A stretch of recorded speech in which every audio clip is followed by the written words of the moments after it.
Hey, what's up everybody? It's Coach Matt over here at Primal Athlete Training Center.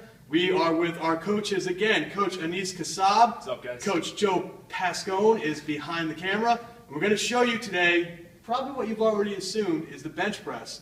Now, if you are a typical red-blooded teenage boy, more than likely you have done bench press before. And the reason you probably have done it is because people always want to know how much you bench. So today we're going to explain to you a little bit more about how to bench press correctly.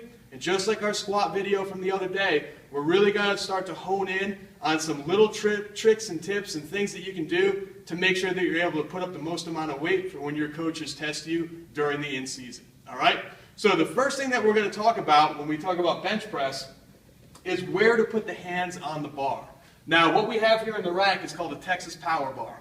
Most bars are going to have their rings just about the same spot. They might be off by a centimeter or two. But what we're going to have, Anis is going to lay back, and we're going to have Anis just put his hands evenly on the power bar. So he might put his pinky finger, he might put his ring finger, his middle finger. What you want to make sure is that he's not going to go super, super wide all the way out to the cups, because that's, again, not going to put you in an optimal position to push as much weight as you can. And he's not going to be in super, super narrow, again, focusing a lot on the triceps. He's not going to be in crazy narrow because, again, it's not going to put you in the optimal position to move the most amount of weight. Now, once we're in this position here, the next thing that we want to do is we want to set the feet. So we're going to come over here and just check out Anis's feet. Now, some people, when they set up on bench, they're going to have their feet out really, really far. So you see the kids, they've got their feet all the way out. And what that does, it makes it a very, very loose position. We want to get the feet pulled back. And we want the feet pulled back. I think a good starting point is when the athlete can barely get their ankle or their heel to touch the ground. So with Anis, we might actually move him back maybe another inch. You can see how his foot's off the ground. And then we're going to have him smash his feet down to the ground. And you see what that did? It lifted up the hips a little bit, and it kind of picked his body up and got his lower half really, really tight. Now the next thing that we're going to do is we're going to work on the tightness of the upper back. So Anis, if you sit up for me real quick, we're going to show you upper back position. Now, when some athletes start benching, they've got their shoulders pushed all the way out. And you can see what that does. It rounds the back, shoulders are pushed all the way out. What we actually want to do, just like in the squat the other day, we want to pull those shoulder blades back and get really tight. And now notice what that did. That actually shortened the amount of time that he has to push that bar. So Anis, if you just do a rep right now, just so imagine you had a bar, down and up, and now loosen up your shoulders and go all the way out. So he lost about 3 to 4 inches off that range of motion, making a more efficient push and making him a lot tighter in that upper back so that he can push a lot more weight.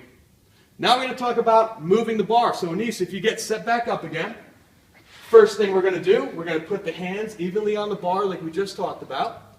So he's going to have, for him, he's got his pinkies on the power rings. Pull those feet back so that you're barely able to touch the ground.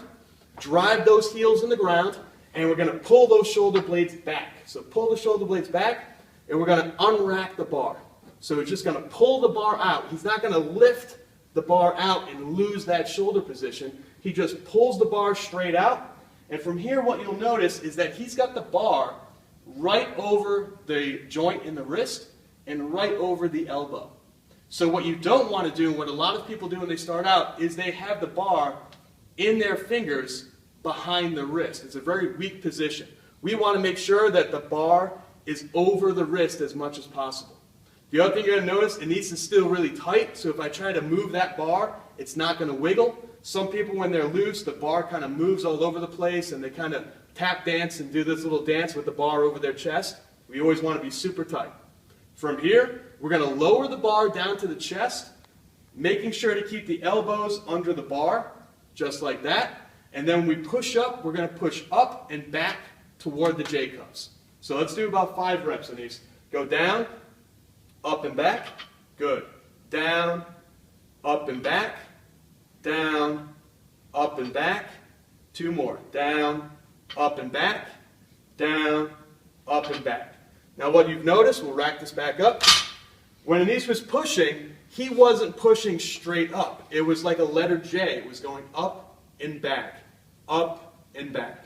So those are some things that you want to work on when you are doing your bench press. Now again, a lot of people may have already done benching before, but we want to make sure that we give you some of the tips and tricks, some of the things that you can do to make sure that you're benching properly and you're benching optimally so you can move the most amount of weight.